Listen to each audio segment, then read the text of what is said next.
Bitumba Ebimaki, Moto Esbeli. Jamais, moi j'ai fait plus de 30 ans dans la Poto et dans Mona Bongoti. Et comme on a Bongo et qu'ils appellent Abisso, ça n'a pas si ma casse quoi. Pourquoi culture Nabisso, toujours bon maman Bisso Moko. Nasouta qui vraiment ils arrivent mais font la Bisso la porte. Mais apparemment on dirait qu'ils supportent ma casse. Et coronavirus payé. Tout le est-ce que courant qui coûte ce qui coronavirus peut-être les analyses tout le monde mais le coup d'un payé juste après concert à tous les basoutés. Mais en tout cas je souhaite que après coronavirus tout va fondre sur la porte tout comme on bêta non on bêta concert na pototé na bêta concert na Suède na bêta concert na Suède na Belgique mais na Zuni na bêta concert na salle mythique comme Olympia au premier projet la maison na bêta na Olympia et tous les gens coronavirus ici là bon total est-ce que concert est un qu'on a vu sur fondre sur la porte ou quand on vient sur ma casse voilà quoi. Qu'est-ce qui fait que les lots, ma concert ou réunion sur Minene Wana, Otomonaka, qu'est-ce qui fait que nous disons, awa sur place, au Robert et la Bichon Moté, au Bananan, awa? Ouais, awa, tu veux avoir concert na Bichon Minene, tout se produit à Nana se produit à minimité. Mais quand je me produis, ma drainage à peine monte. Et le dernier concert na Chentemba et public est là qui plein mais ce n'est pas comparable à un concert à Kuna parce que Kuna au moins à l'international tu binda ka tu aura occasion ya ba communauté mususu ba pays mususu par exemple Côte d'Ivoire Cameroun ba africain mususu na ba européen pe mususu mais là par exemple mon gars biso c'est différent là ba concert à Kuna. Voilà, alors là c'était une première partie, je voulais quand même t'amener dans cette ambiance normale, mais aujourd'hui je m'aimerais bien te le dire maintenant, pour y avoir Komao, hétéro, Memina, non, je voulais vraiment qu'on fasse une émission, beaucoup bien en mode technique c'est trop dur, mais une émission où tu vas représenter le musicien, tu vas nous aider à comprendre un peu beaucoup sur la musique, sur nos musiciens. Je dirais, on va t'utiliser savoir-faire naïo et me la aider bande couper par exemple on a besoin aussi la carrière va comprendre qu'est-ce qu'il faut.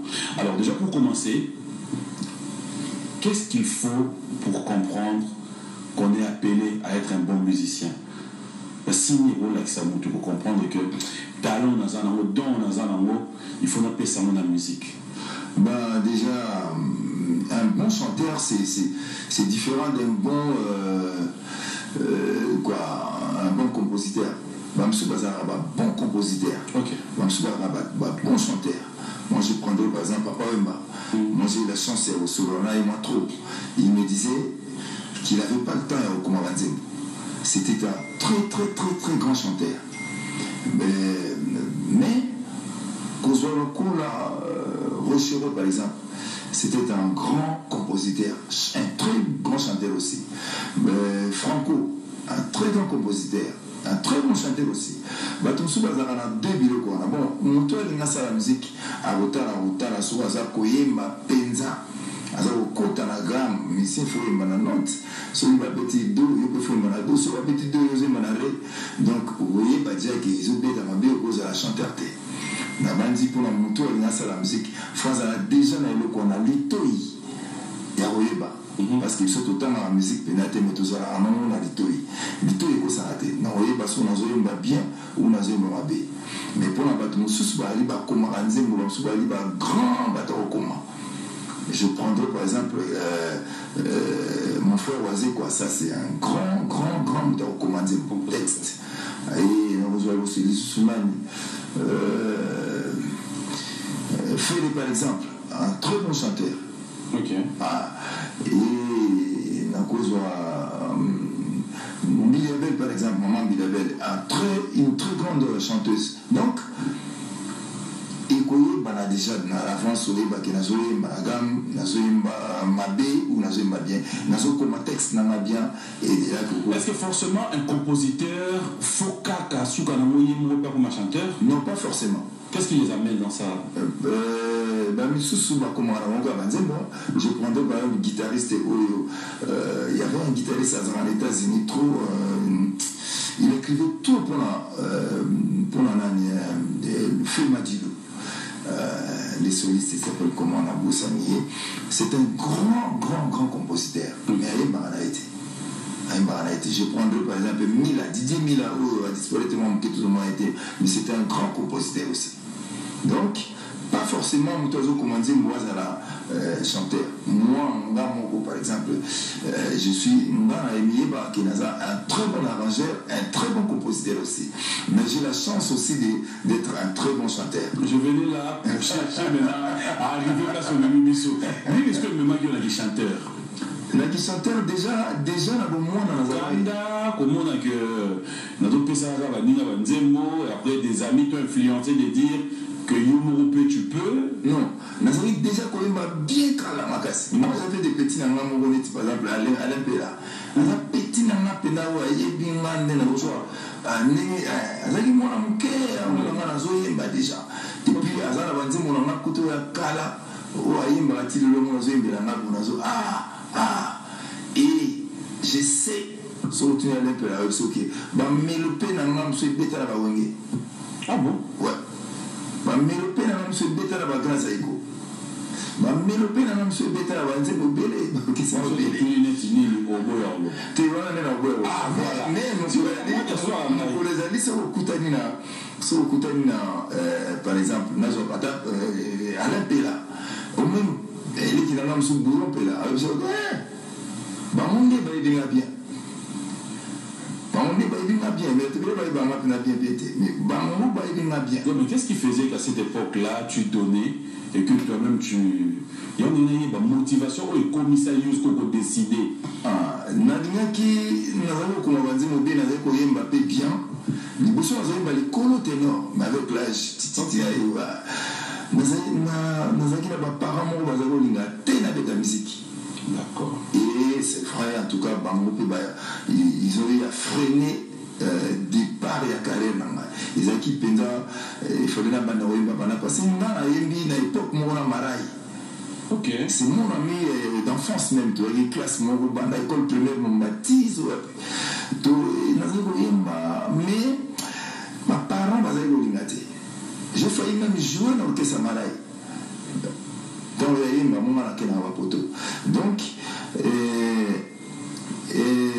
mes parents basaient pour l'ingate dans la musique et ils ont essayé qu'il y a la musique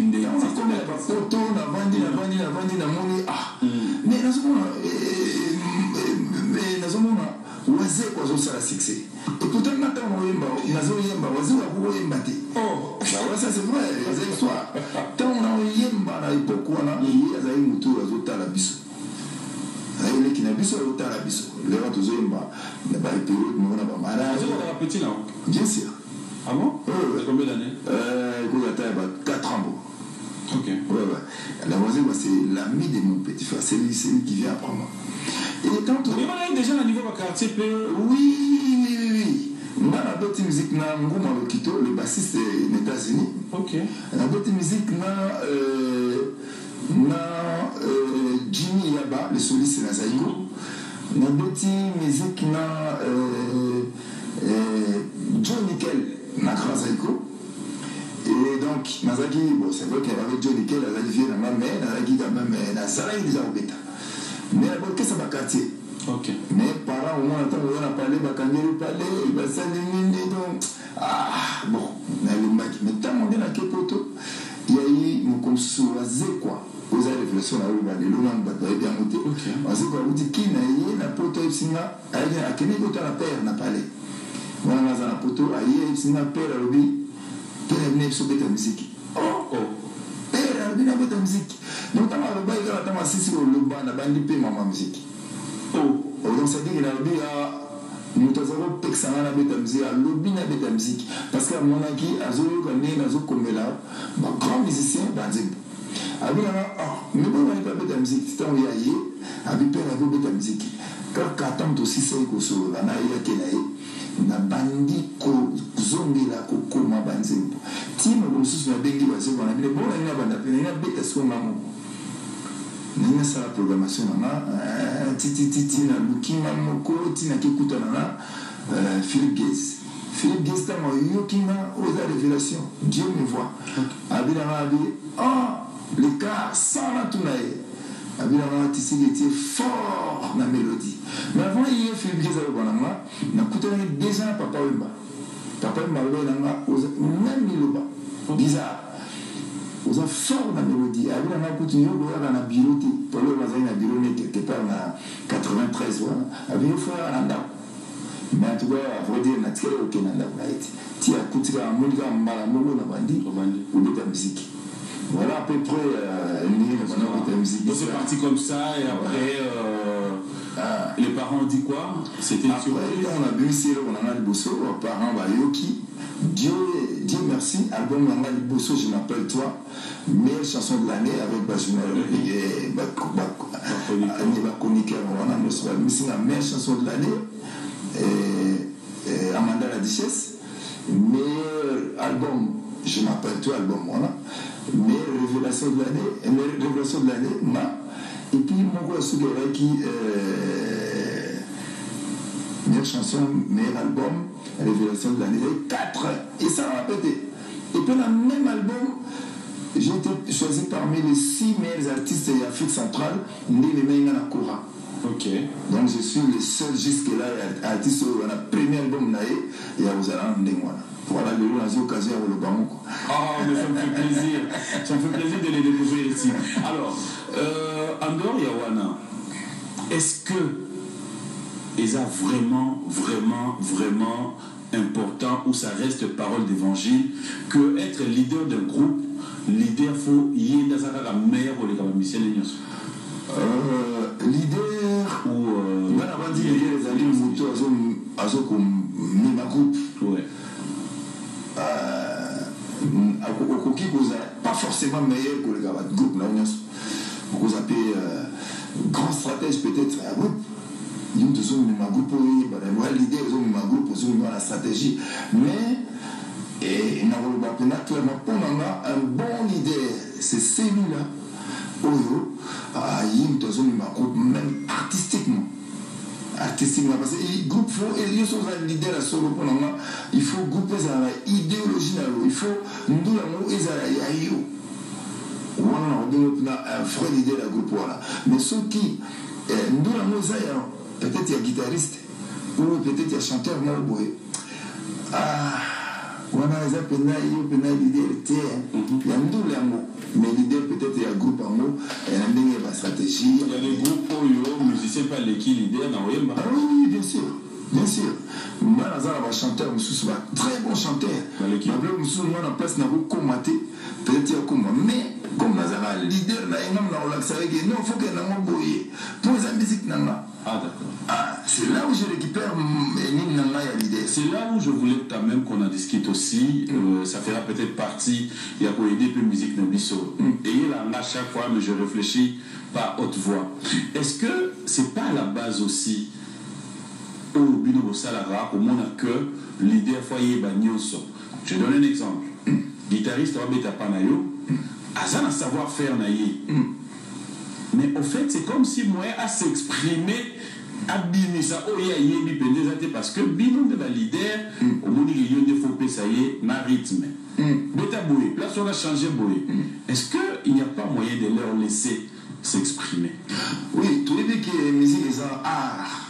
Tous les amis, leader, tous les groupes, ils ont bêta style, tous ils ont bêta musique. Alors donc, ils ont tous la musique. Alors, ils ont des motos au pays, ça va en musique. Mais c'est pas la mais ça n'empêchera pas, au lieu, le quoi, ça continue à la musique, à comprendre, après ça paye l'eau. Ah, Kolobaki, ça c'est pas vrai. Mais parce qu'apparemment, c'est comme tu l'as dit tout à l'heure, Atenu qui me dit bien fou, c'est pas complexe. Donc c'était pas complexe. C'était vraiment pas ça. On a rien à voir. Et on verra que ceux qui a bêti pénélo, on a musique nabiso, bah il est libre. Et puis c'est ça. On a aussi bien l'amour. Mais ça peut-être qu'on a dans une même qui karma pas. Il y a qui peut-être sur une année. Ah, non, on a qui non, on a bisouté. Peut-être on a Zaïko. Bon, peut-être personne n'a aligné en haut. Na kati groupe non parce que nandi na zone même musique en haut. Et ça peut bien. Et qu'on empêche peut-être au côté ça. Mais on a clairement que l'idée des hommes ont mené groupe. Mais ceux qui m'ont connu un groupe, il y a Batunaï, il y a Penelo moins bien et qu'il y a Jija bien, en tout cas, à côté ça. L'idée de nous, que penses-tu aujourd'hui dans cette vague? J'appellerais ça vague, peut-être qu'on souffre la musique. Où la musique dans le lelo, nous musiciens, la réalité, ça péda sur musique, on est beaucoup plus focalisé, tu vois, ça se passe partout maintenant. Tu as des musiciens qui te parlent de nombre de vues. YouTube, nombre de vues, Obatali, Clip Naye, ça te dit quelque chose? Ouais, Naye, là, vraiment triste. Aujourd'hui, il n'y a pas de bons, il faut être clair, des très bons artistes, on en a de moins en moins. Ok. De moins en moins. Au moment, par exemple, tant que bêta, dans un exemple, tant que bêta, générique, Nabiso. Moi, même si je suis animateur. Animateur est l'eau, mais l'idée là, on l'a dans le métier. Pour groupe de former un groupe et après le surtout comment juger musique pour nous la scénario surtout comment juger musique dans un nombre de vies c'est très ils sont malheureux parce que l'art musique art penza ils ont comme invité parce que quelqu'un robot la musique n'a bien peut-être qui a pointé milité et de nos jours tu as bien les camarades la vie on peut te recevoir tout ça moi stratégie pour tout mettre la vie on le sait dans la ligne tout ça la musicien au pinato bête musique qui toujours défendre le Congo qui artistiquement parlant c'est-à-dire sur la musique avec toujours mon grand monsieur Richard Bona grand monsieur là Youssoundo ils s'en foutent dans la vie. C'est-à-dire, dans la musique, il y a une musique, mais moi, j'ai dans la musique et ma vie est par rapport à la musique. Pas ma vie, moi, on va amener mon ami, mais ça, la stratégie, n'a dit non. Mais tout le monde a un combien de nombre de so, moi, il y a un rôle, par exemple, on reçoit le dernier album, Caligula. Je n'ai pas acheté même Vimoko, mais Caligula en soi, et ça a dit plus d'1 million de vues parce que c'était artistiquement bien joué. C'était un chef-d'œuvre, même le lot. N'a pas dit à chroniqueur, n'a pas mis le belaté, mais n'a ébiqué. J'ai fait une très, le moins madame quoi. Donc, pour la vie, ma vie à mon unité, parce que ça n'a pas dit mon sou, ça a bien ma casse. Mais vie, ça a manqué. Vie est manqué. Peut-être dans le manager. Ça risque d'amener aussi dans ma distraction. Oui. Et donc, moi je dis, musicien, total à la vite parce que surtout la vie, c'est moi. Et puis, public n'a pas soupé. Ils ont parce que public n'a pas il faut tout le monde équiper moi, il faut éduquer moi public. Okay. Public n'a plus la penza, mon fanatisme, mon aveugle. Au nom de la mission dans mon quartier, tous les as sur les lignes, mon ado qui a soit na rapport à mes. Quand on a zaki, non, la musique, t'es dans les moments où on a payé. Au monde a battu, il y a 4 bâtiments qui ont régné dans le monde de la musique. Ils ont qui Tour Papier, ils ont qui Antoine, ils ont qui Papa, je crois, et puis ils ont qui Soulizaïko. Sur 4 bâtiments, vous avez bien communiqué, vous avez 4 lignes, vous avez bien moi. Et les noms nasepelaka ke bato ebele bakomaki koyoka miziki ya bato tu mais ezongi lisusu mwa biso bango ezongi ebele surtout bapeti na biso bazoya lelo bango bazojige kaka bazojire kaka pardon na vie nombre de vie. Oh, c'est pas ça la musique. Mais comment faire, comment remédier à cela, surtout que nde balobaka ce qui eloko eza na debi boye ndenge épidémie eza na debi bachercheur bakoti balabo badana oluka ndenge nini bafrene épidémie yango lelo tokomona non fo mwa chloroquine fo vunga fo komela bacitron kosala tangawisi ya moto eza parmi banini parce que na réalité oyo comme tu le dis la génération qui vient de naître et qui commence aussi à venir comment faire pour na kokanga énergie oyo ekoki komema polémique ekoki komema désordre justement na déjà travail beaucoup moi makasi ya kosala eza facilité eza travail mo makasi ya kosala eza kaka teke tobika tosala non en tout cas na ndenge quoi nini technologie eza lelo ndenge ye na makambo donc makambo belé échanger eza lisusu ndenge ezali kala te makambo belé échanger donc biloko wana tout peut faut aux en compte la nombre de vies. Pourquoi nombre de vies aboué? Pourquoi nombre de vies? Tout le monde a été dit, peut-être qu'on a besoin de moto, mais il faut déjà commencer par éduquer le public que la musique, c'est pas seulement le nombre de vies. La bonne musique. Mais là, cette génération qui vient, justement, qui vient derrière vous, comment vous allez faire pour le gérer, qui rentre un peu dans les normes? Éducation éducation la communication éducation parce que mission est-ce qu'on peut dire aujourd'hui que Bino Mikolo quelque part vous en a pas la responsabilité oui. que le chemin n'a pas été bien tracé oui. Est-ce qu'apparemment vous foutez à Bino oui en tout cas moi vous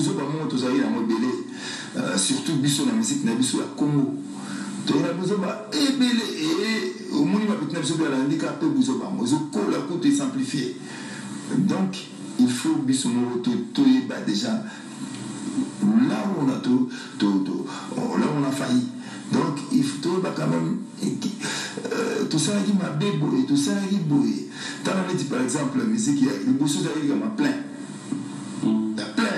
bato bayebele oyo ezalaki likambo ya ebebisa epe misiki yaki likambo ya moto nyonso alingi abeta concert ya libanda mpo bato bakoya ebele image plein wazekona je me rappelle alobaki moto alibuma mpe akosala plein donc tokona kotyana musique yango moko liboso te tokona kotya likambo ya plein et lelo plein peut-être ebungi ekomi lelo nombre de vie il faut toluka toyeba nga moko bo na éviter métier que biso moto banede na biso bebele biso moko toza pe à la base ya best même pe musique au moins on tabeti na yela lo mo rien mais ba vie na yeka la teneze beli ya abote la la vie et puis biso moko tant total la mon vie beli lobi aux danger c'est vrai que ba nombre de vie peut pousser la moto à yoka nzembo mais ils a le batté que musique on les a bien au moins les ils ont la publicité quoi so mon lelo na kata la moto au moins tout le système on peut savoir la moto ba flash mon moto zoli la nzembo la tout la moto monsieur mon nzembo mi beta la moto trop mais tout qu'on a la carte parce que papi mon zo ba monter quelqu'un qui achète vraiment disque pénabo mais le man qui a eu la pénale musique même sur son disque à monter maintenant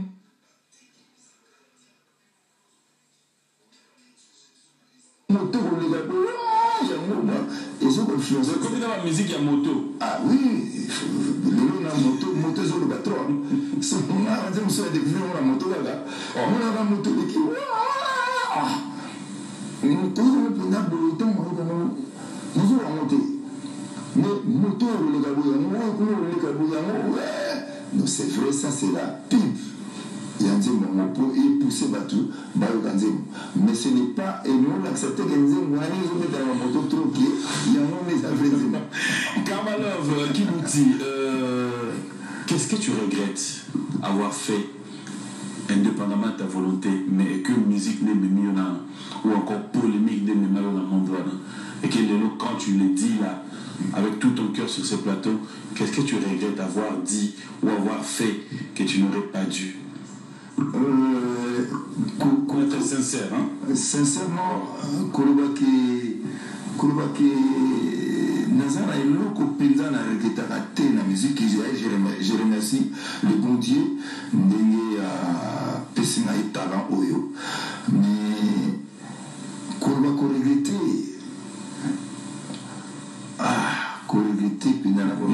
Tout ce qu'on dit, on est en train de dire aujourd'hui, polémique ou encore balé qui bazolanda le colonabiso parce que biso moko.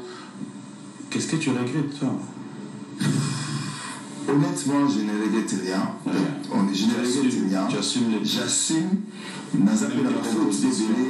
Ouais, mon groupe personnellement, vous appelez la faute de Bélé. Ou peut-être que c'est peut-être Papi, Maman, voilà quoi. Tu ne regrettes pas avoir composé des chansons qui visaient des gens? Tu ne regrettes pas avoir clashé par exemple à un musicien? Non, je n'ai jamais composé des chansons aux visés battus. Jamais. Au contraire, on a composé là, quand je m'ai félicité à l'autre côté, on a composé à Banzengo Bélé et Bungi s'appelle Battu Bélé. On a dit, mon âme sous ce qui ils ont les les députés. Ils ont dit et dit qui paye certains députés. Par exemple, il dit qu'il peut battre Bélé avec un mauvais comportement à ma bébé. Bélé la salle paye dit qu'il battre Bélé. Mais quand ça a visé mon tour, à ça, on a regretté ma casse. Pour clasher sur un plateau de télé, non? En tout cas, non, on a l'Obama B, on a cause à l'obsus, on a maîtrisé à tout. On a cause à l'obsus, on a dit que Moutou, l'Obama B, pour la main. On a les capins à la télé, on a l'Obama B, on a série. La B série, là, la B série, peut-être. Il y a dans ça. Est-ce que tu penses qu'il y a un moment où vous avez regardé, par exemple? Oui, c'est vrai, il y a un moment où on a toujours regardé, mais c'était une guerre tournée à loyale. Et d'ailleurs, moi, il m'est arrivé une fois en Afrique du Sud, na Kora, on a qui tous a qui c'est pas pire, na Kora d'abord, on a félicité, parce que na Kora, on a joué qui trophée. Mais na kutana na PC moté. Mais ne pas dire on a PC moté, mais il y a beau PC couper sa moté. Quoi? Parce que tout avez peut-être pour enfin voilà. Et n'a pas dit couper sa moté, et t'es qui est quand même. Comment vivre la PC en moté? Et alors les gens, donc on a l'accès que non, tous en a bien. Mais bon, il y a un peu mais l'autre, ceux qui n'ont pas un musicien, bien parce que c'est l'autre, il a compris. Moi aussi, j'ai aidé quand même. Voilà. Nous n'allons pas rester là, fidèles téléspectateurs, c'est à boire et à manger. Il y a une question, on a tout le monde, moi aussi, comme non, c'est bon. Merci, merci beaucoup. Moi aussi, merci pour elle. Non, parce que dans mon livre, il y a une question. Il y a une chanson que j'ai découverte, mais c'était juste une annonce que les gens n'ont pas encore découvert, je crois. Je m'étais arrangé pour qu'elle me garde la surprise. Bon, moi personnellement, jusque-là, dans ce naïo, il y a monté. Mais à entendre cette chanson, c'est comme si tu vas un peu trop loin. Tu chantes avec ton cœur, mais on retrouve le mouvement Zoyemba Yakanda. Ah, justement, oui, bien on peut monter. Mais je me tout à l'heure en Nanayo, tant aux on a plateau, où expliquer la rage au Yembe Linzembo.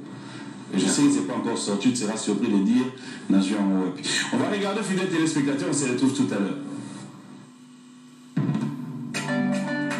Honorable, Abdon Etina Lemontou, il s'agit là d'un mariage à famille recomposé. Pour aller à 25 ans. Non,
très sérieux. Moi, je pense que il est grand temps que les artistes aussi, comment on dénoncer Antivalère. Mais aux autres dénoncer, tu sais pas que ce que tu fais là, ça s'appelle aussi contre-pub. Tu demandes aux gens de ne plus y aller. Non, mais justement, vous avez des leaders d'opinion. Voilà. Donc, et pourquoi quelles sont les causes? Voilà, enfin, ni les pousser, pour tout comme pourquoi on a dit bon, Nabandi, Batoazu, Okazo, Oyokanzi, Mamona, Mobimbati.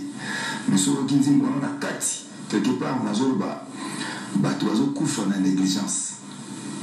Moi, j'ai vu des gens mourir. Et puis, parce qu'il faut commencer quelque part. Mais en tout cas, la plupart de nos hôpitaux, situation catastrophique. Là, je suis en train de sensibiliser. D'abord, on a début en disant les alicambo ya ko fingate mais ya ko loba pour la sensibiliser pour makambo échanger. Motomso la kufa, motomso bazar le rôle peut-être le Seigneur était pas kufa. On veut voir des médecins motivés. Comment on va médecin ou l'oiseau qui m'a pour sauver vie à moto. Mais quand au Kenya hôpital, avant bassin ma moto, bassin ma moto. Na katanzi mokoto sunaembi. Pesa mbongo ye, soki olingi tosimba ye. Pesa bembongo ye, ata moto akomi penaliwa. Donc, nalingi kaka, nanzimbo nanga. Tozonga na ba valeur pénale solo. L'hôpital ezonga esika oyo baza ko sauver ba vie ya bato. Kokende aucun hôpital au monde par exemple, par exemple maman et mon corps on a le bien. Vous vous rendez compte na maman et l'hôpital de référence. Ambulance des athées. Dernièrement au moins qui a bana ba kufaki, pourquoi parce que kure kindeki. Est-ce que vraiment on peut trop tirer par bon? Alors là, ça revient à qui cette responsabilité? Tu es en train de viser le pays, le gouvernement, les autorités, le médecin, ton cible dans ça. Parce qu'en fait, quand tu parles de Mama Emo, ceux qui sont infirmiers, à ça, la Mama Emo, le matériel et le salle, ils ont la disposition a été. Alors, se sentir lésés, se sentir visés. Moi, je pense que ceux qui, ok, par exemple, dans mon monde, pour bazou comme masque et outil pour abenda, oui, cracha sur le banini, et bah, quel nous pas moutou, nous pas ya moutou. Mais, moutou n'a pas le il faut qu'un bon ti et à koufi. Et puis, le sous-sous, nous avons ça à koufa, mais, infirmier, on a aussi un bon, parce que nous avons ça à koufa qui. Alors, système, moi, non. Il faut quand même nous tourner ensemble. Au monde, aux hommes, qui médecin directeur de Mama Emo, avec qui la télévision lobby, Mama Emo m'a créé seulement $10 000 pour installer un incinérateur Yasika et en plus offert par le gouvernement japonais. $10 000. Donc, incinérateur, ça, où il y a un pop colonial. Nazaraki, j'ai composé cette chanson avec un cœur dans ma peine. Non, il faut quand même, madame, tout le monde quoi le bas. Peut-être c'est cette personne-là, ils en ont peut-être. Tu n'as pas peur, il y a un retour, mort négatif. Mais ils ont pour la moka, pour la sauver ma vie. S'il faut arrêter pour naïbi le mot ou la ligne, sauver ma vie.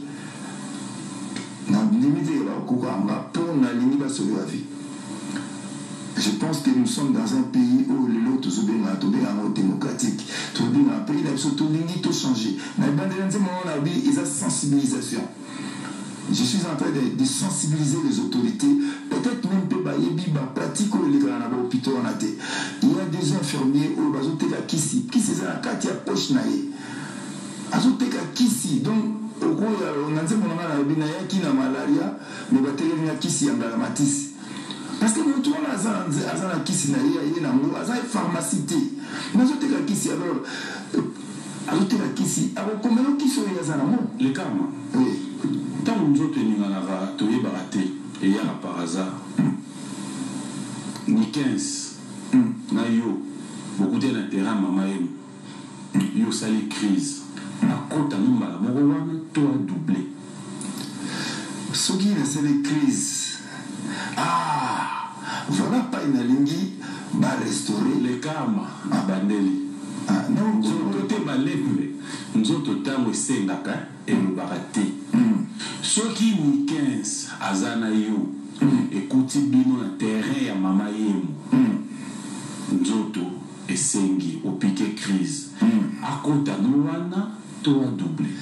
Yoelanga imufuku ngana kota donc tokiselanga obe makasa ya mangolo makasa ya lembalemba makasa ya savoka yoelanga ibulande tingana kota mufuku tango mosusu na kobika c'est-à-dire qu'il y a une loba ce qui n'a pas l'air de faire la leçon vous qui est dans la gauche donc ok n'a pas kunate voilà ok n'a pas kunate voilà koke n'a pas kunate dans la mutu la place au c'est crise à yezo makasa zola makasa toksaba autant à yezo makasa bandoto qui sont hôpital ya mo ba ko to hôpital te bon cela qui est dans l'hôpital on a déjà na koyaki civil les athées beaucoup na makolo na ko kufa tout na les self mais ya mona déjà mbila ces athées donc nini Azana yo ni 15 te, ni 15 d'Azana na mutuka.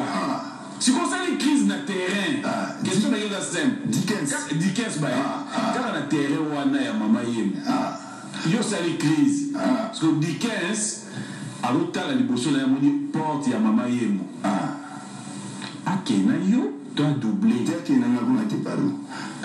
Akena na kuna na lingi akena na kuna mais yango mona imbinze mo po hôpital yangona na lingi bakene na kuna mais po bakene na kuna nazana espoir ya robika c'est-à-dire que au lieu de espoir na matitio ya otokisa que bakota no place wa na minute autant nazomona mutu wana avant simba ngai alosena mbongo mais malamba tokiselanga makasa mangolo na mabale mini alembalemba nebiso na robika boso kaza mbongo na poche kasi asoka na mbongo wana na koloba peut-être kini na ngai kuna mais bon mpe asurveiller parce que non papi c'est très sérieux loko so okei na hôpital wana okuta na bapavillon wana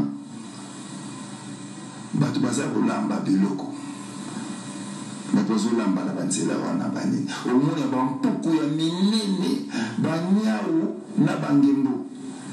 Moi je pense que l'hôpital est censé être un lieu sain mais insalubrité wana yango nazala kodénoncer nalingi échanger d'ailleurs nalingi l'hôpital mama eza na grand médecin grand médecin mais il manque de moyens et d'ailleurs nazoloba anayembi nzembo nanga objectif oyo nalingi ezali si on peut obtenir le renforcement des systèmes de santé à Congolais, c'est-à-dire aider les hôpitaux, on a surtout, ça on va matériel, il y a bien, il y a bien, et puis ça attend moins contrôle, parce que infirmier on a voté la qui c'est la poche, parce que là, nous a terme moi qu'on avait en pharma poche.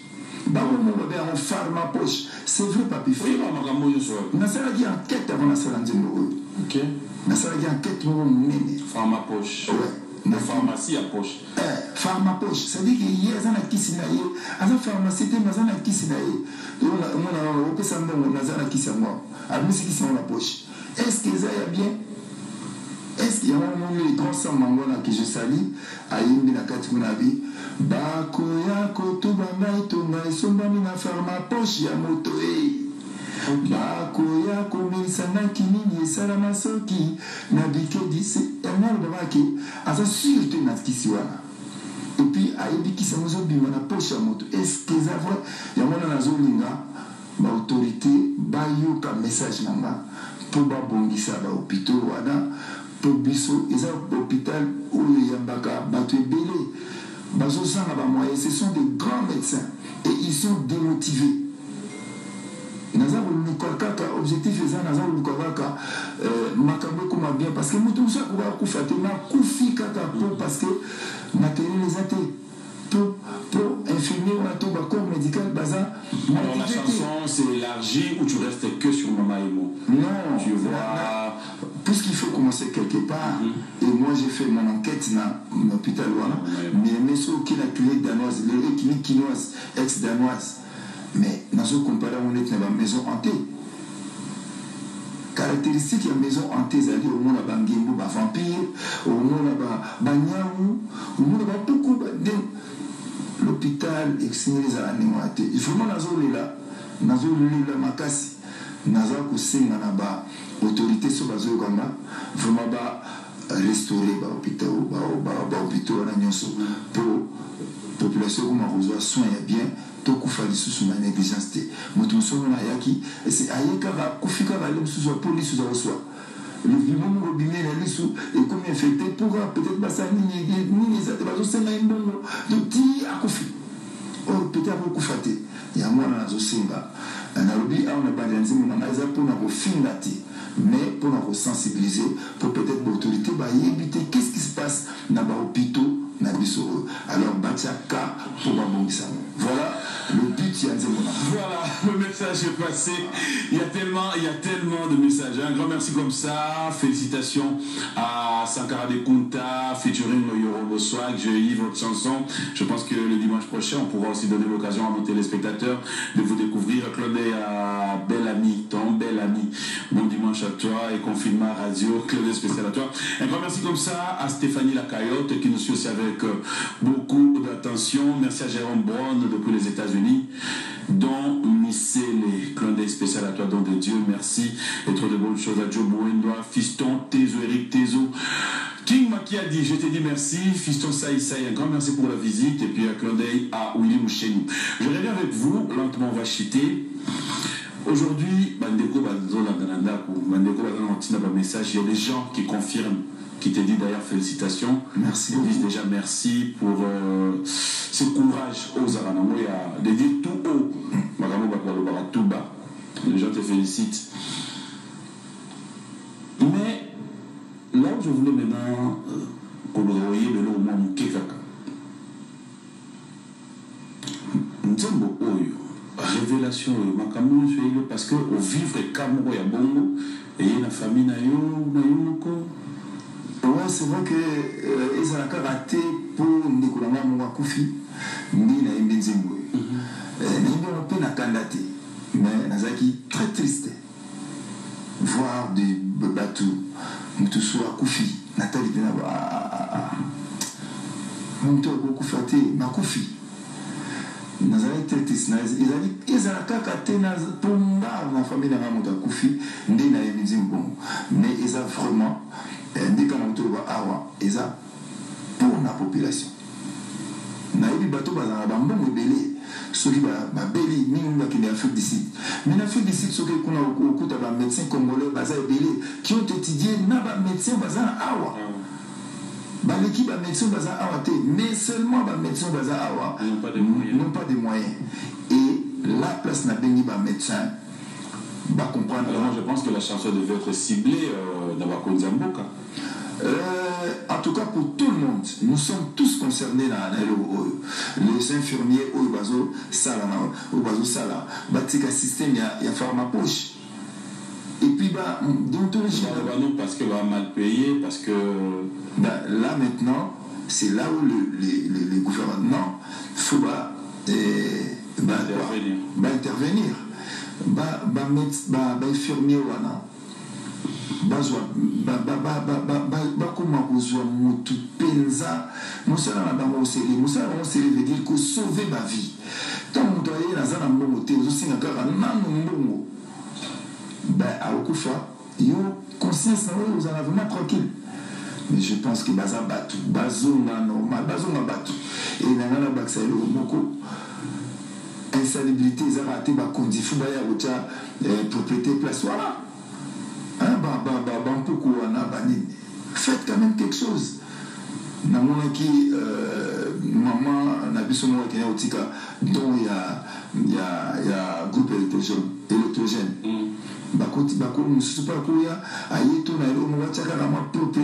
Parce qu'on veut un hôpital où des vies sont sauvées. Si les hôpitaux pour Bakunda, on passe à l'autre qui va à l'hôpital au Vingila Mvumbi. Ça veut dire qu'il y a un hôpital au Vingila Mvumbi. Ça veut dire quoi? C'est là.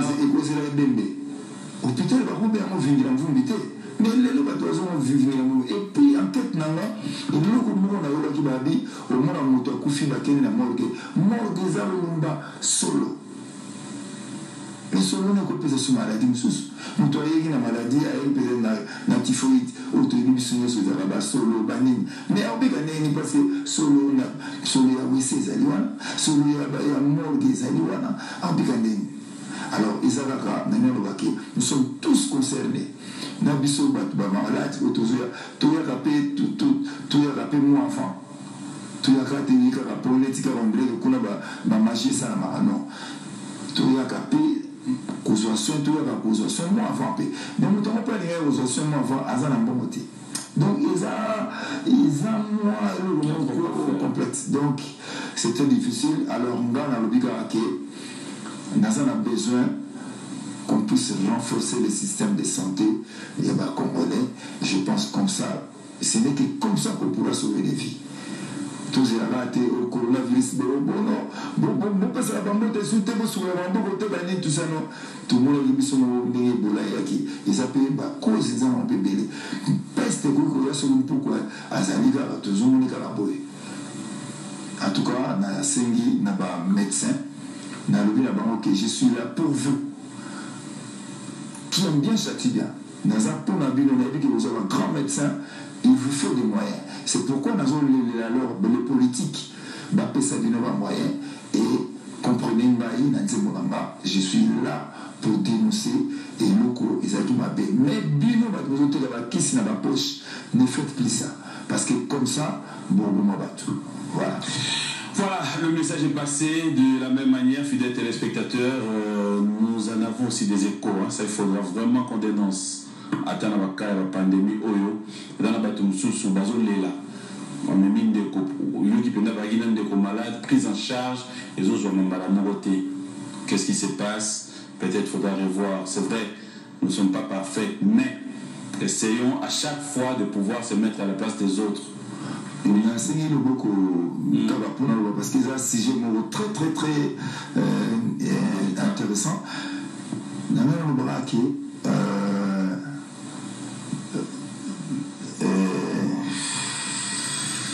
et Kimina, parce que Naza n'a pas de bel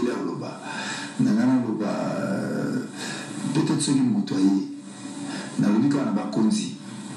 Et voilà le bas. N'a dit que le Congo traverse des moments très difficiles. Notre pays traverse des moments très difficiles. Financièrement, tout ça, ça manque. Je sais, on est conscient.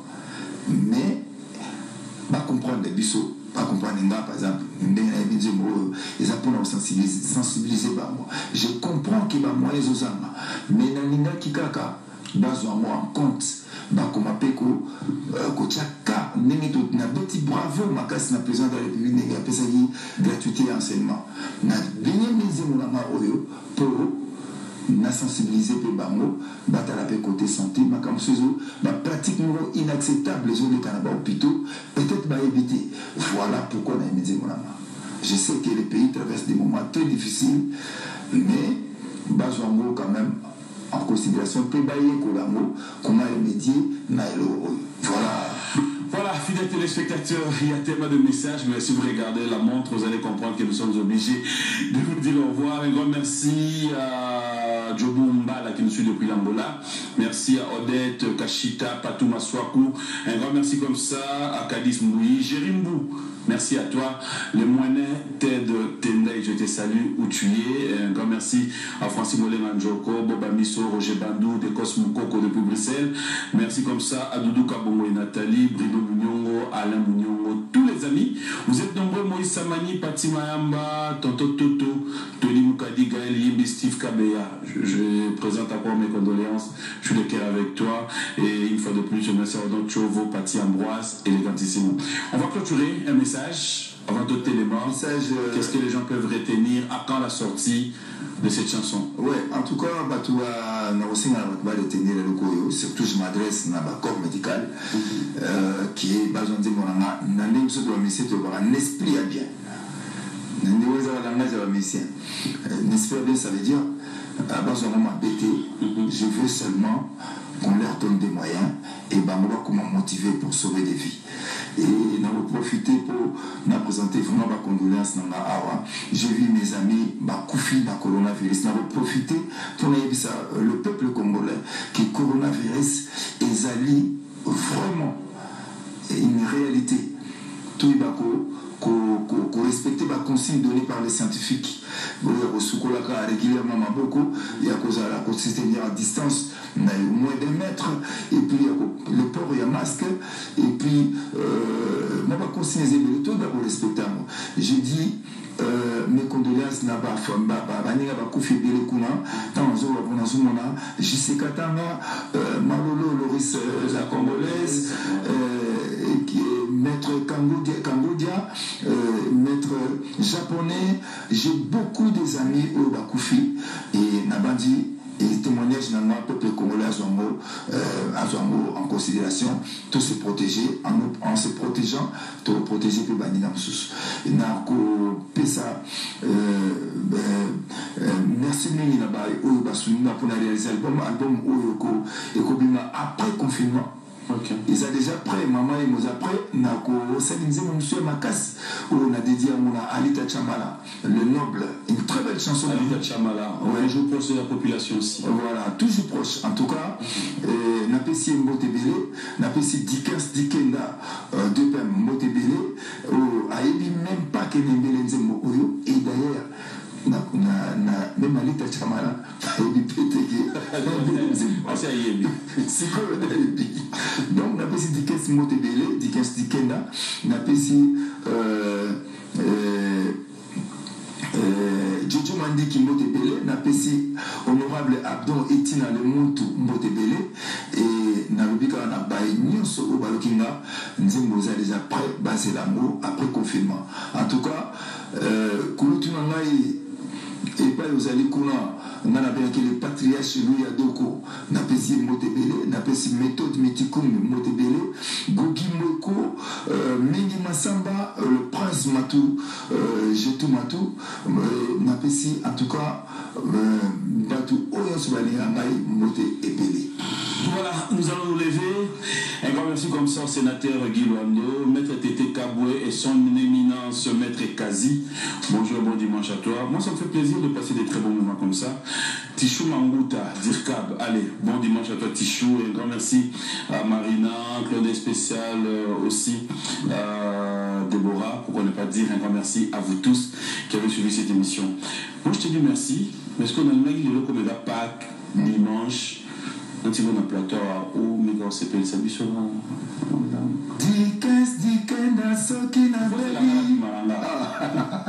merci à Dax Benayame, merci à Junior Koulélé, merci à Michel Mombomo, merci à la grande équipe de cette émission Biwan Musique, et grand merci à vous. Clin d'œil spécial à ma maman préférée, je t'aime beaucoup maman Rose Mboma qui me suit en ce net moment, et clin d'œil aussi à tous ceux qui t'entourent, hein, oncle Benoît, Jeanne, tous ceux qui sont de l'autre côté, clin d'œil spécial à vous, et le docteur Kavoum Pata, clin d'œil spécial à toi, je pense à toi aujourd'hui, merci au docteur Bidam Boma, bref, tous les amis, moi je te dis merci. C'est moi qui vous remercie. Je te laisse sur ce plateau. C'est moi qui vous remercie. Non, mais question à Souka. Ce que vous piquez Chris, il bosse à maman et mon bas, compte à tout balek. Au revoir.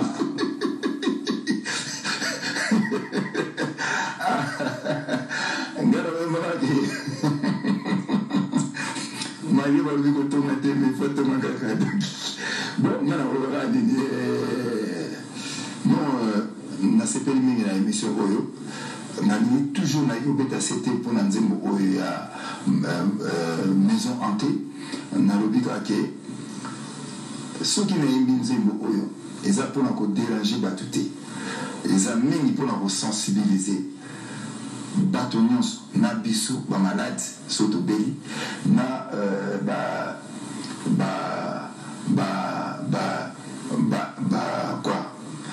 corps médical bakoma motivé mingi baza kokufa na négligence. Pourquoi moto akufa po kaka eloko wana bakotiela na eza te wana et ya suka eza baautorité na biso ndeka na otoloba awa le Congo a beaucoup de problèmes à résoudre, ça c'est vrai. C'est un pays, il y a Afrique, tu as eu des problèmes. Mais, biso ba misé, nous sommes là. Moi, je dis, naba messie un peu, il est grand temps, Tokumako, Zalana Bande, qu'on a biso ba autorité. Toyi Bisarabango, à travers la chanson, qui est, voilà, il a besoin de marcheter, il a besoin de marcheter, il a besoin de marcheter pour changement et on a dit, Dieto Kabangu Soki na Beli, Féroce Poto Soki na Beli, Tekilukisu Soki na Beli, Sant'Angelo Soki na Beli.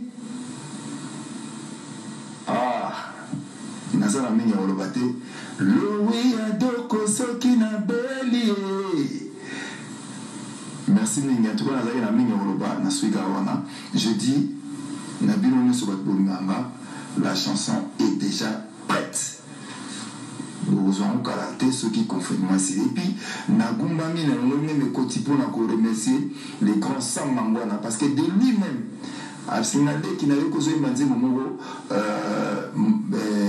sur l'hôpital, Naline Royemba, parce que Bisso, il y a un Sam Mangwana, Bisso, tant aux Araki Kala, l'hôpital, on a tant aux Araki Kala. Ogomona moto musozo bila ni mukeka la linya ya na mama yemo po edike kuna ba pesa na bilo akolia mais lelo to moni baza olamba bilo ko place wana alo biso bato tozola mabilo ko place wana to yeba kiza pe hygiène te olambi bilo ko na mpuko za ole ka wana lem sum mpuko ya ki mwa achina mpe mwa malade yo olambi pesi na ndeko na yo za malade lem susu ko pesi su malade alors moi ba nini ya hygiène to yeba ko respecter mo Bissonios, on a Binzembo concerné Bissonios. Voilà, donc Nasuki Wana. Je remercie toute l'équipe à B1 Music. Je remercie Papi Mouma, dans l'occasion de Pessinapo, de s'exprimer. Je remercie le boss, il y a chaîne Nabiso Oyo. Et puis, Napesi Narosuksana, honorable Fede Mosei, dans l'Ankangu. Banakamu Issei Monadora Dioyo Mona Pavillon 5 Fumopilo et puis Narosuksana saison 4 saisons. Voilà, merci beaucoup.